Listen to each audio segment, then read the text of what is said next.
Jangan beli saham hanya gara-gara dividen, karena nanti kamu bisa terjebak. Kok bisa? Yuk kita bahas.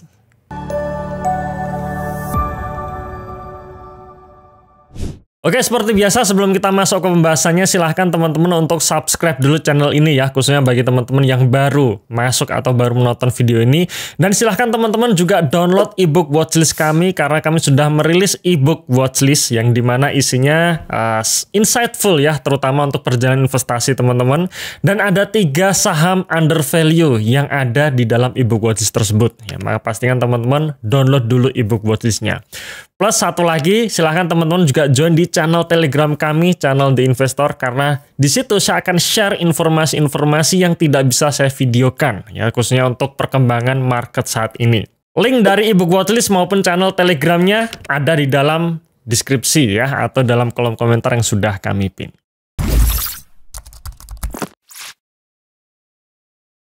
Nah, bicara mengenai dividen ini memang salah satu keuntungan ketika kita memiliki sebuah saham. Ya, jadi kalau kita balik lagi keuntungan kita memiliki saham itu ada 2 hal ya, capital gain dan juga dividen.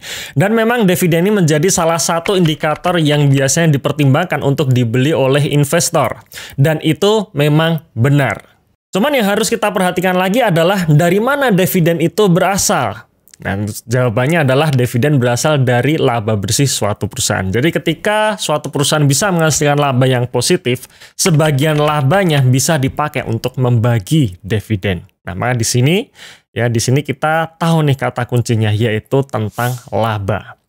Nah, kita ketika membeli suatu saham, apa yang harus kita perhatikan dari suatu perusahaan? Ya, khususnya dari fundamental perusahaan. Jawabannya tentu saja adalah laba bersih. Bagaimana perusahaan itu menghasilkan laba bersih? Apakah laba bersihnya bisa tumbuh atau tidak? Dan disinilah kuncinya ya. Ketika kita memilih perusahaan yang labanya tidak bertumbuh atau bahkan menurun, dan kita hanya melihat dividennya, nanti kita bisa terjebak. Ya, nanti akan kita simulasikan di chapter berikutnya. Cuman yang ingin saya tekankan di sini adalah ketika kita memiliki suatu saham dan saham tersebut menghasilkan laba, laba tersebut adalah bagian ya atau hak dari para pemegang saham ya, seperti kita ini. Dan tentu saja dari laba yang dihasilkan tersebut tidak semuanya dibagikan menjadi dividen. Jadi ada 4 hal yang bisa dimanfaatkan oleh perusahaan atau manajemen ketika perusahaan bisa menghasilkan laba. Yang pertama tentu saja membagi dividen. Ketika kita memiliki suatu perusahaan yang dia rutin membagikan dividen ya, sepanjang laba bersih perusahaan itu positif, kita akan kecipratan. Yang kedua, kadang laba bersih perusahaan tersebut tidak dipakai untuk membagi dividen, alias untuk hal yang lain, seperti membayar hutang perusahaan. Harapannya ketika perusahaan membayar hutangnya, maka beban keuangan akan berkurang dan laba bersih di periode ke depan akan lebih tinggi lagi, alias bertumbuh. Yang ketiga, ketika perusahaan tidak membagi dividen atau perusahaan tidak punya hutang, bisa dipakai untuk ekspansi. Misalkan perusahaan retail dia punya 100 cabang saat ini dan ketika menghasilkan laba dia mau ekspansi, dia membuka cabang yang baru. Dan tentu saja ketika membuka cabang baru dengan modal sendiri tidak perlu punya hutang, alias dari laba yang dihasilkan dipakai untuk ekspansi, membuka cabang baru dan harapannya cabang tersebut memberikan keuntungan lebih, maka potensi pertumbuhan laba ke depan akan jauh lebih bisa terrealisasi. Dan ada satu hal lagi, yang keempat, yaitu shares buyback. Jadi ketika perusahaan menghasilkan laba dan mungkin perusahaan tidak membagi dividen atau tidak punya hutang, ya bahkan kalau mau ekspansi melihat kondisi ekonomi sedang tidak baik-baik saja, biasanya laba bersih dari perusahaan tersebut dipakai untuk shares buyback, ya, yang dimana membeli saham kembali dari publik jika dirasa harga sahamnya murah ya atau under value, dan itu juga menjadi katalis positif untuk meningkatkan kepercayaan investor terhadap perusahaan tersebut. Jadi ada 4 hal ya di mana laba bersih perusahaan bisa digunakan, yaitu untuk dividen, bayar hutang, ekspansi, atau shares buyback. Alias kalaupun misalkan ada perusahaan yang tidak membagi dividen tetapi melakukan ketiga hal lainnya, itu juga bagus. Oke, di chapter pertama tadi kita sudah membahas ya bahwa ketika kita membeli suatu perusahaan yang terpenting adalah pertumbuhan laba, karena laba tadi bisa dipakai untuk 4 hal tadi. Dan memang salah satunya adalah dividen. Cuman kalau kita hanya berfokus kepada dividen tanpa memperhatikan proyeksi atau potensi pertumbuhan laba bersih, kita bisa terjebak dalam dividen itu sendiri.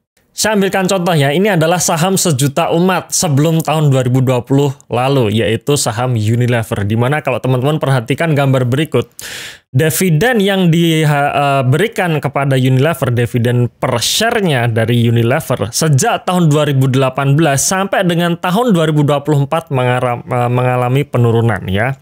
Tahun 2018 memberikan dividen 237 per lembar sahamnya, kemudian tahun 2019 turun, 2020 turun, dan turun terus sampai tahun 2023 ya. Untuk tahun 2024 masih dividen intern, kita masih menunggu dividen finalnya.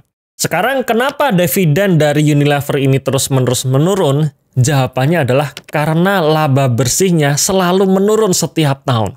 Teman-teman juga bisa lihat gambar berikut ini, di mana ini adalah chart dari pertumbuhan laba bersih Unilever, yang dimana sejak tahun 2018 sampai dengan tahun 2024 laba bersihnya selalu menurun, dan penurunannya cukup signifikan ya. Kalau kita ambil rata-rata secara CAGR, kurang lebih sekitar 13% per tahun penurunan laba bersih Unilever. Dan tentu saja membuat harga saham Unilever sejak tahun 2018 sampai sekarang tahun 2025 ini selalu menurun ya. Apalagi kalau misalkan kita nge-hold Unilever sejak tahun 2018 lalu, katakanlah kita beli saham Unilever di tahun 2018 lalu, hanya gara-gara dividennya saja ya, tidak memperhatikan faktor pertumbuhan laba bersih, tapi hanya gara-gara dividennya saja.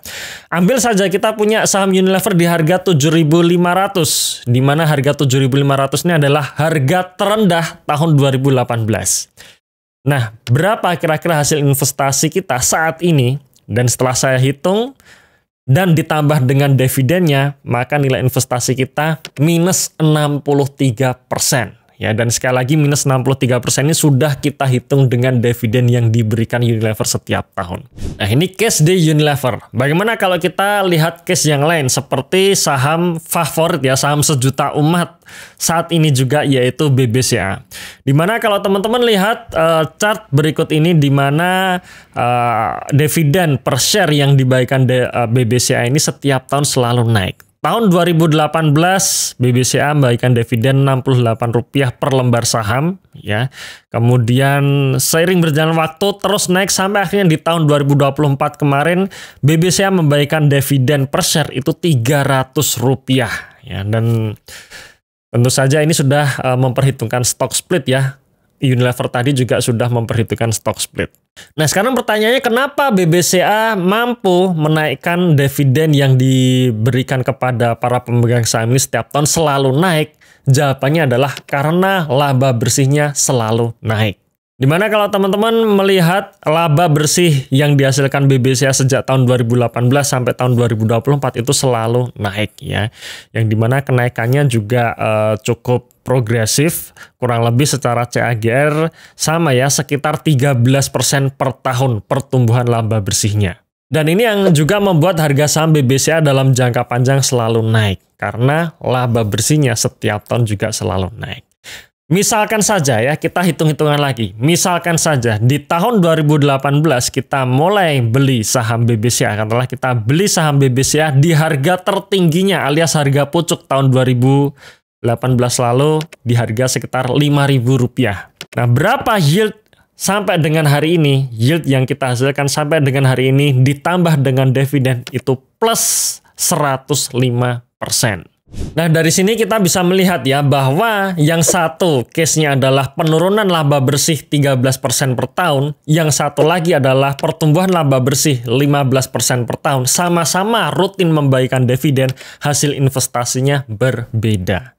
Nah, pada akhir bulan Juli besok kami rencana akan mengadakan master training ya, di mana nanti kita akan memperdalam lagi bagaimana sih kita menemukan perusahaan-perusahaan yang selalu menumbuhkan laba bersihnya. Dan tentu saja kita akan membahas ya, membedah juga portofolio saya, bagaimana portofolio saya bisa mengalahkan market 5 tahun berturut-turut, dan bagaimana kita mendapatkan saham-saham multi-bagger. Nah, pastikan teman-teman akhir Juli besok menghadiri workshop saya di Jakarta. pelajari lebih lanjut tentang workshop ini melalui link di bawah ini dan kita ketemu di Jakarta akhir bulan Juli besok. Oke, terima kasih sudah menonton video ini sampai akhir. Tunggu video kami selanjutnya dan salam Passive Income.